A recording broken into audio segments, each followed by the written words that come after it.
sa inyo lahat mga kaibigan. Again, ito po ang BMA Chronicles. Oho. And welcome everyone who's watching with us this evening. Kahit na po gabi na, kasama namin po kayo nanonood. Maraming salamat po sa inyo. Oho. Ito po ang Healthy Wednesday. Ito po ang Healthy Wednesday. Ito mga kaibigan, ang pinag-uusapan natin, of course, ay health. Di ba? Kalusugan. Pero gusto po na batiin ang ilang mga early watchers po natin.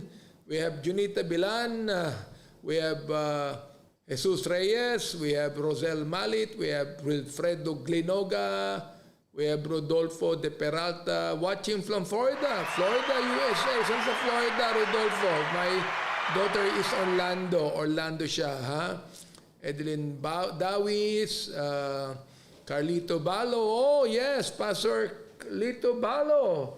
Watching here in Bohol, kasama family and some members. Thank you. Okay.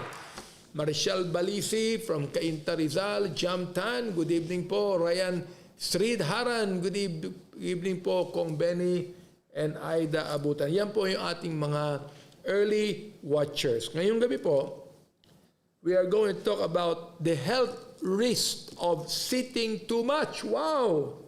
Sitting too much. Pastor Tana pare, you should not be sitting too much. Okay? And how we get more movements in our lives. So, before we continue to discuss, ay atin muna panoorin itong video ito. Even before the pandemic, the average person spends about half of their day sitting down. A typical office worker would do as much as 15 hours of sitting in a day. Since the arrival of COVID, though, those numbers have more than likely only gone up. Medical experts, however, warn that a sedentary lifestyle can result in a number of major health problems. But what exactly is so bad about sitting down? What sort of health problems can they contribute to? And how do we get more movement in our lives when restrictions due to COVID limit where and what we can do?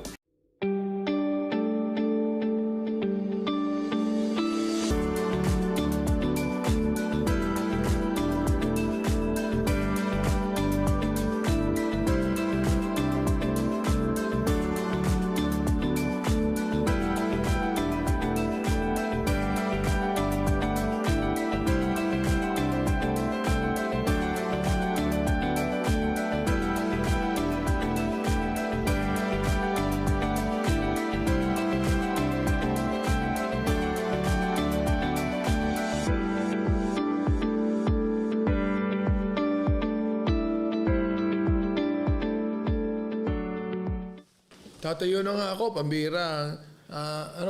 Isang oras. Hindi, okay lang. Ay, buhay. Oo. Kaloy Mereria, watching from LBBC Bato, Kamayong Sur. Anilin Junko. Anyong haseyo, namaste, ni hao. Yan. All the BMA Chronicles staff and listeners. Pag kayo nagsalita ng tawag doon ng Korean, kinakailangan yung ilong nyo. Anyo kasi yung namaste ni hao. Ganyan. Tuntaran, good evening po, Nilo Muñoz. Oo. Elisha Eunice, watching from Hong Kong. Totoo yun. Interesting traffic po ngayon to. Okay. Broward Hospital, Fort Lauderdale. That is around mga Fort Lauderdale, saan ba yan? Restores, Nilo Muñoz, Jessica Pascual, Chiao, Buongiorno. Josie Sagintan, John Raizen Gloriani. Pilido yan, Filimon Kizana, Filimon. Si Filimon. Ayan, kanta yan Kanta yan, Jo. Kanta yan. Anyway, ang mga researchers po ay natagpuan that too much sitting is linked to a range of health problems including several diseases. and even some types of cancers. Siguro kasama rito yung cancer of the bone. Ano po? Yung mga lockdowns po na ito during COVID-19 pandemic, alam nyo, have made many to adjust to homebound lifestyles. Ayan. The abrupt disappearance of their commutes, ayan, a drastic increase in time spent sitting. Well, of course, siyempre, kung mahilig ka magbasa ng libro, di ba? You either sit or lie down. Di ba yan? Ayan. By some accounts, people in the US are spending an average of 6 hours per day sitting. Wow! 6 hours per day sitting, 4 hours more than they were before the pandemic. Ang bihira, meron pala nag-o-observe niyan. Meron nag-o-observe 6 hours sitting. Oo. Now, sitting too much, as many of us are during lockdown, at our computers or on our couches, is associated with increased risk for weight gain, heart disease, type 2 diabetes, and premature death, to name a few. Can you imagine? Sitting ka lang, premature death na kagad. Jabez Kibilan, good evening po. Eric San Juan, Babylin Braga, Esther Ramirez. All right. Well, sitting is a common posture. When people work, socialize, study, or travel, they often do so in a seated position. However, that doesn't mean that sitting and other sedentary behaviors are harmless. Okay? Over half of the average person's day is spent sitting. Just imagine, doing activities as what? Driving, you sit. Working at a desk, you sit. Watching television, you sit. In fact, the typical office worker may spend up to a whopping 15 hours per day sitting. On the other hand, agricultural workers spend only about 3 hours sitting. Siyempre, lagi nakatayo yan. Hi, Dulce. Oo. Ang mga researchers po natin, all over the world, aren't sure yet how much we can sit during the day without incurring health risks. But findings suggest that the more you move, the better it is for you. The more you move, the more you move, the better it is for you. Okay? So, habang nagpapatuloy tayo, ay ating pong tingnan itong videong ito. What exactly happens to our body? Bakit ganun kasama pag nakaupo ang tao for that long a time? We have to understand we're not really designed by nature to be sedentary. We're supposed to be pretty active. That's why we have legs. That's why we have our extremities, and that's why our muscles are actually built for walking. And actually, if we don't walk, our cardiovascular system does not take up. When we walk, we actually train our heart. When we break a sweat, we make our heart healthy. And at the same time, circulation gets improved when we use our legs and move around. Now, the reverse is true. If we don't move around and we don't use our legs, then the return of blood to the heart will be impeded, and we can also form clots the longer that we sit around. So sedentary lifestyle is not only bad for not burning calories, you won't be able to burn your calories well, but it also decreases your health in terms of the cardiovascular situation. Talk to us about the effects of this katawan ng isang tao na palaging nakaupo. In exercise physiology, there is what we call metabolic equivalent. So the metabolic equivalent, in its basic essence, it is the amount of oxygen needed by the body in order for us to perform a specific task or an activity. So the more oxygen that we consume, the more calories that we are burning. Now, if, for example, during muscle contraction or during muscle activities, because that's part of in order for us to perform activities, our muscles should contract. Muscle contraction would require oxygen. So, kapag tayo ay nakatayo or naglalakad tayo, there are more muscles being recruited. Therefore, since marami yung muscles na nare-recruit, we are burning more calories compared to sitting. In 1 hour, yung pag-upo natin, that we are just only burning 60 to 130 calories versus walking or standing up, which can burn more than that, like around 1 to 200 calories per hour.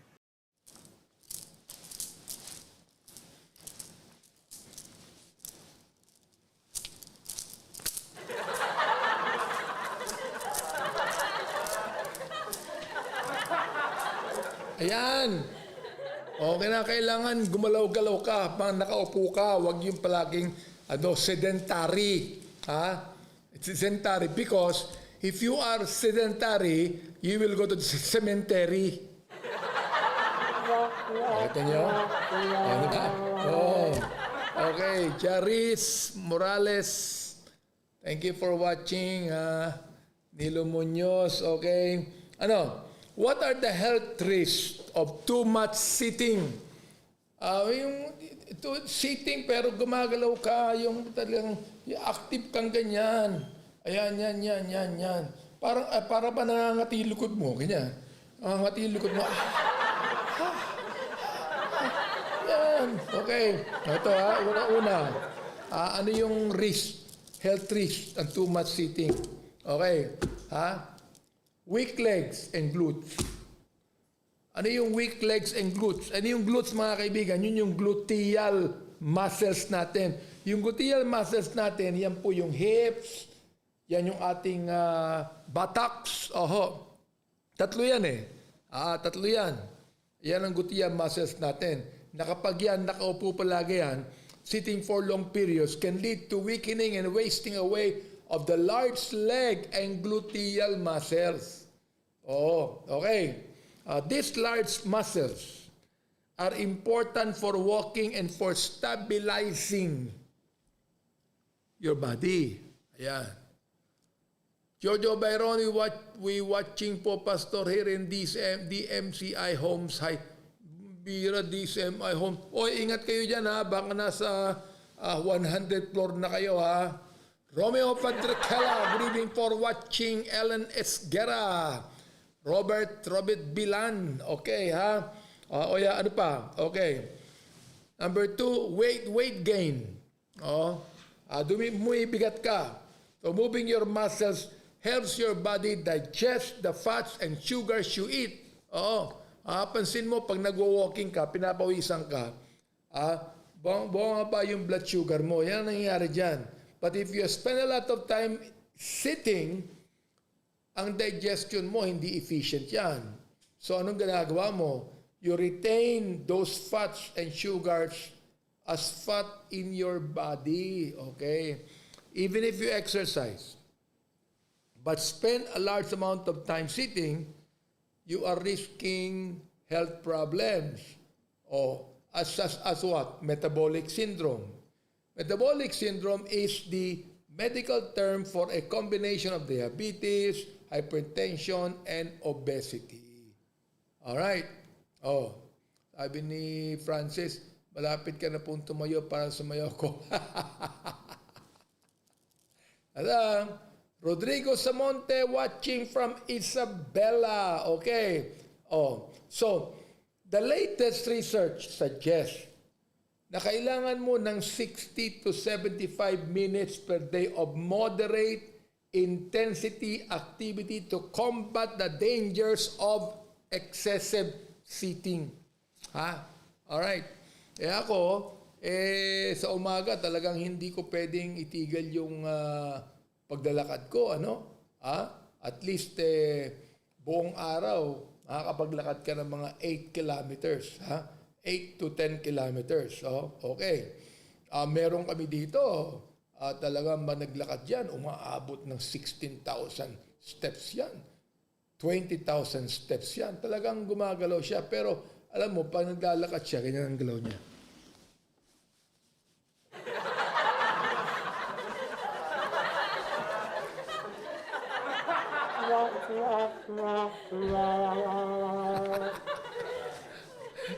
Okay, ha? Ano pa? Tight hips and a bad back.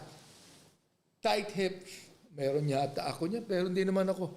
Ewan ko kung inaano ko nung araw. Siyempre, pag nagda-drive ka, palagi kang nakaupo, no? Just like your legs and gluteals, ito yung mga buttocks mo, yung hips mo, will not support you as well if you sit for long periods. Why? Sitting causes your hip flexor muscles to shorten and can lead to problems with your hip joints. Kaya pala ganun yata ako, bira, no? Okay, ayan. Especially kung ikaw ay napaka komportable ng upuan mo, Pues yung bang meron ka ba tinatawag na ergonomically designed chair? Hindi, no? Mahal yun, Kasi poor posture may also cause poor spine health, such as compression and disc in your spine, leading to premature degeneration, which can be very painful. Well, siyempre, nung mga bata pa tayo, hindi tayo nag-iingat Di ba? Rachel Yumingan. Alright. Sally Pilar. Benny Abante, bakit hanggang ngayon po yung livelihood ko po binibigay 1 year na po yung wala pa din? Ewan ko. Basta't ako binibigay ko lahat yan. Bakit? Bakit hindi mo natanggap? Bakit?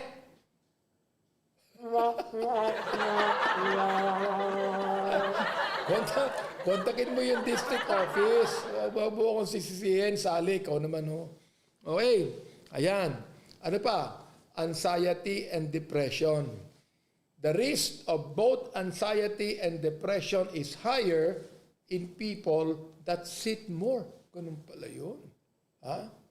Mas mataas pala yung risk ng anxiety and depression pala ka nakaupo. This might be because people who spend a lot of time sitting are missing the positive effects of physical activity. Well, totoo yan. Totoo yan. Okay. At ano pa? Ang health problem. Heart disease. Whenever we stay seated for longer than 3 hours, our veins stop dilating as much as they should. Ibig sabihin, yung ating veins sumisikip yan. Imbis na yan, bumubo ka. Alam mo pa ikaw naglalakad? Ba't naglalakad ka? Brisk walking ka lang. Kaya hindi man kinakailangan, bilis lumakad Lalakad ka. Makikita mo, ang lahat ng vein mo, gumagalaw yan. Oo. At nagdi-dilate ang iyong mga veins. Okay, yan ang ibig sabihin yan. Kaya pag ganyan, sumisikip yung mga veins mo, tumitigas yan. Tumitigas po yan, Ang ating puso have to work extra hard to pump our blood all over our body. Yun yun, Yun yun. Johnny Budintino, salamat. Joel Rabi, salamat sa iyong panonood. In the long run, this can increase our risk of heart issues such as what?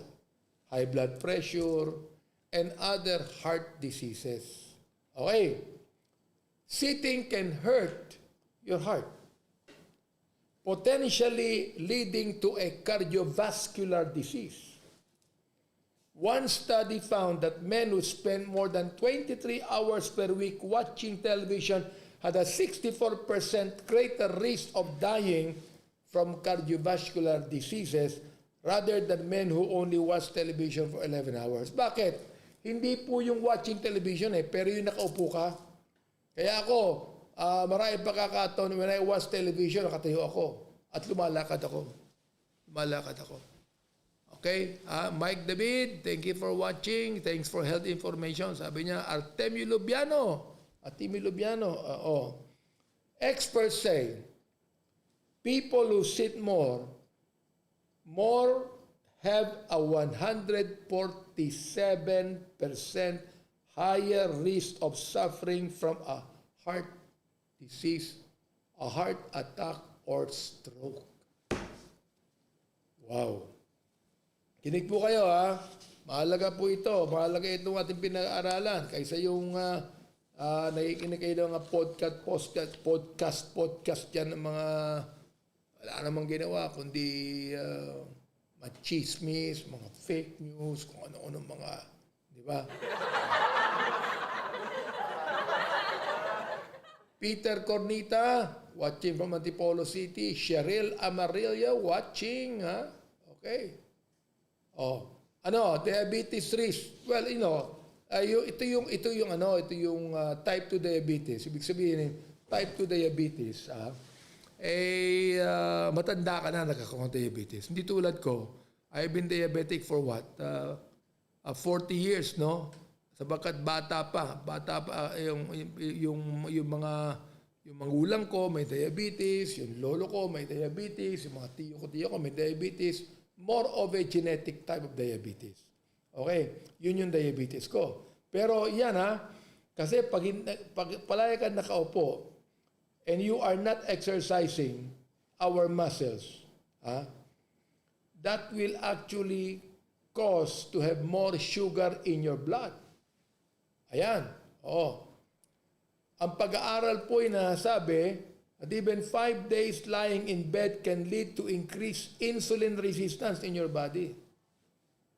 And this will cause your blood sugars to increase above what is healthy. Research suggests that people who spend more time sitting have a 112% higher risk of diabetes. Niluminggan. Tumayo ka na, panagid ka ng patient, huwag ka palagi nakaupo diyan. Ito sa nila, dentista yan eh. Ken Gomez, watching from San Fernando, Pampanga, Atizor Gibson. Alright?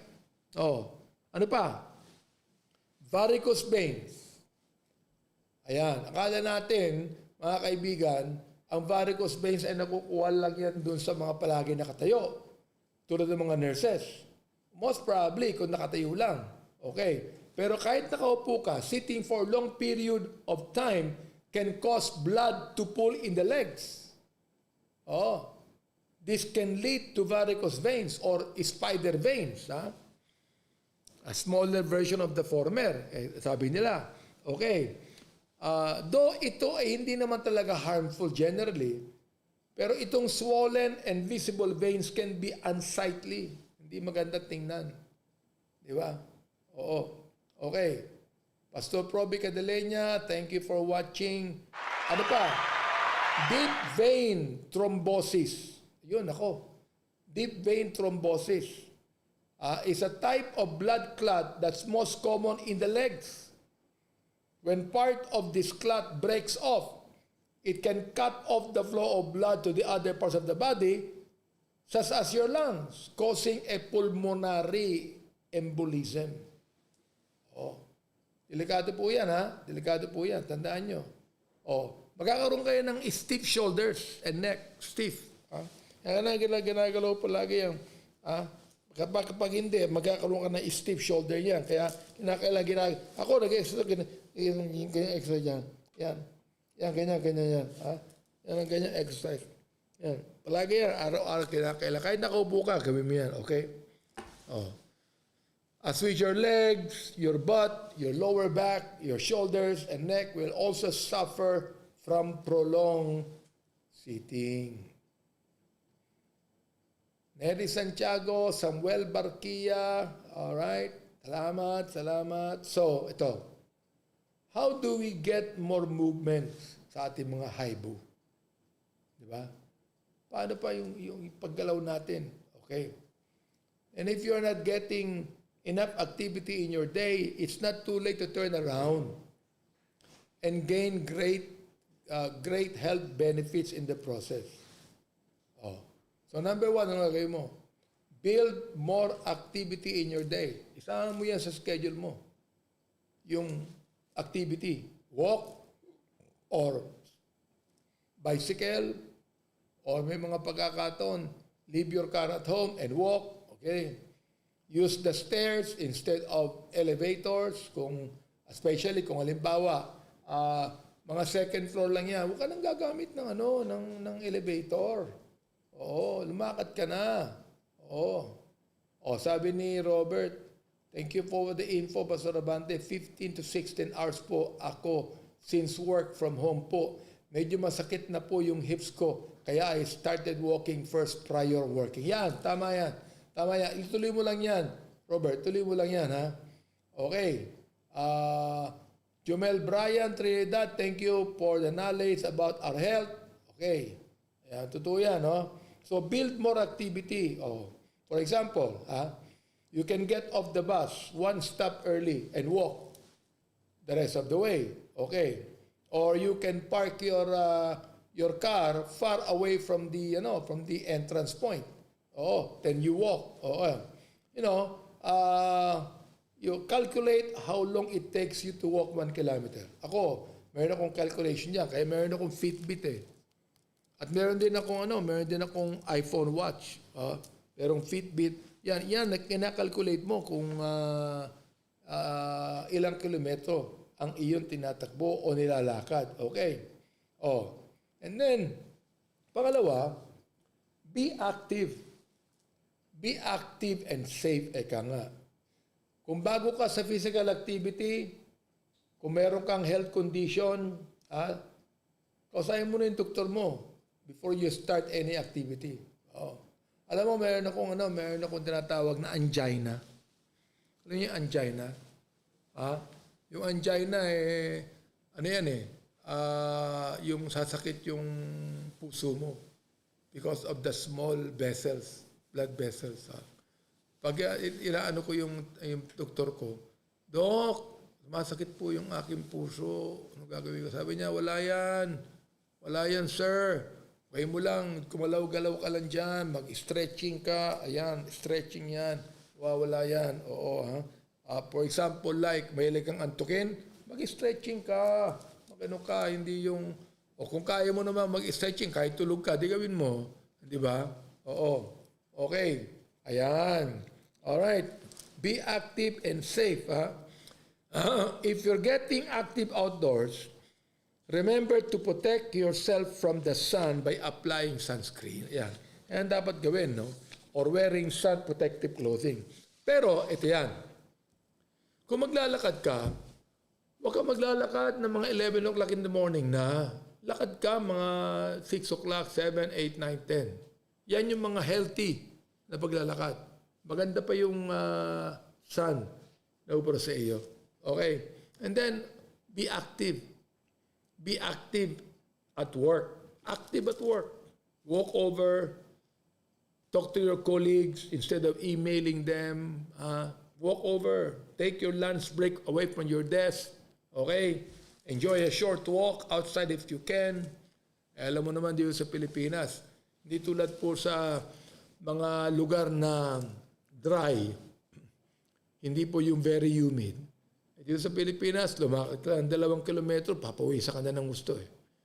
Hindi tulad doon sa autumn or even spring, ha? Masarap lumakad, oo. Now, be active indoors. Be active indoors. Kahit ka nasa loob ng bahay, hindi ka makaalis dahil umuulan. Jog in place. Mayroon akong music dito. At pinapatuto ko yung music at ako yung naglalakad, nag-exercise. Meron kang swimming pool. Masyadong mahal yun. Kaya naman, yoga. Yung yoga ho na hindi ka nakaupo. Di ba? Oo. Yung mga stretching. Mahalaga yan, ha? Kapag ikaw naglakad ka ng mga 1 hour, kinakailangan magkaroon ka na stretching. Oo. Yan ang pinakamahalaga. Mahalaga. Kinakailangan partner ng walking and stretching. Okay. Mahalaga yan. Kaya alam nyo, sa lahat ng pagkakataon, talaga namang ikaw yung bang you're moving all the time. Kahit nakaupo ka, you're still moving all the time. Kaya nga, for example, like ngayon sa pandemic na ito, usong-uso yung gardening, usong-uso yung walking, usong-uso yung maayos na lugar. Alam nyo, usong-uso yung biking, usong-uso yan ngayon. Okay? Wag naman yung motorsiklo. Sa motorsiklo, nakaupo ka lang, hindi ka naman gumagalaw dyan. So, ganito, reduce your sedentary behavior. Yung hindi ka gumagalaw. At ito yung mga simple ideas to keep you moving while you're at home. When you're tidying up, put items away in small trips rather than taking it all together. Meron kang alarm sa bahay mo, meron kang alarm sa phone mo, fitness tracker or computer remind you to stand up. Nakaiga ka, taas mo yung paa mo at paggalawin mo yung paa mo. Stand up and do some ironing during watching. Hindi na kinakailangan mabalansya ka. Pero watch ka, gumalaw ka. Rather than sitting down to read, mga mo. Listen to recorded books while you walk, clean, or work in the garden. Okay. Meron diyang mga sa YouTube, no? Marami diyang mga exercises. Pwede mong meron exercise na 5,000 steps, 2,000 steps, 10,000 steps. Yan mga bagay na yan. Okay. Yan ay mahalaga. Mahalaga. Marami magagawa. Joey Season Arena, Saipo Congressman, maraming salamat po. Nailibing na po kapatid ko sa tulong nyo. Pamilyang Abante, we will support you po. Ex-Chairman Arena. Okay. Salamat. The impact of movement, even leisurely movement, can be profound. So for starters, you'll burn more calories. This might lead to weight loss and increased energy. Alam nyo tumaba ako ng gusto, especially nung ako'y naging konsyal. Patuloy po yan. Ako'y lumobo ako. 250 pounds. Pero ngayon, 182 pounds na lang ako. Ayaw ko na yung tumaba ng gusto. That's true. Yan ang pinakamaganda dapat gawin ng lahat. Okay? Itong pandemic na ito, ay hindi matatapos to. Andiyan pa yan, no? May mga work from home, lahat ng mga yan.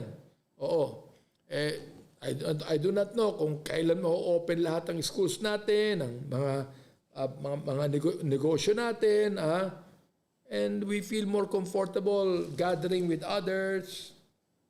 Siyempre, nakaupo ka dyan, at akala mo okay na yan. Kaya alam nyo, dapat talaga gumalaw ka. Galaw-galaw lang yan mga kaibigan. Huwag kayong mayiyang galaw. Ako, pambira. Minsan, pag ako naglalakad, talagang yung bang umiikot-ikot ka pang ganyan, no? Okay. Well, anyway, marami na tayo napag-usapan mga kaibigan. Hopefully, sana ito po yung nakatulong sa inyo. Nakatulong po sa inyo yan. Okay? Pero ito po, meron muna tayo ditong quote of the day. Nabibigay po sa atin ng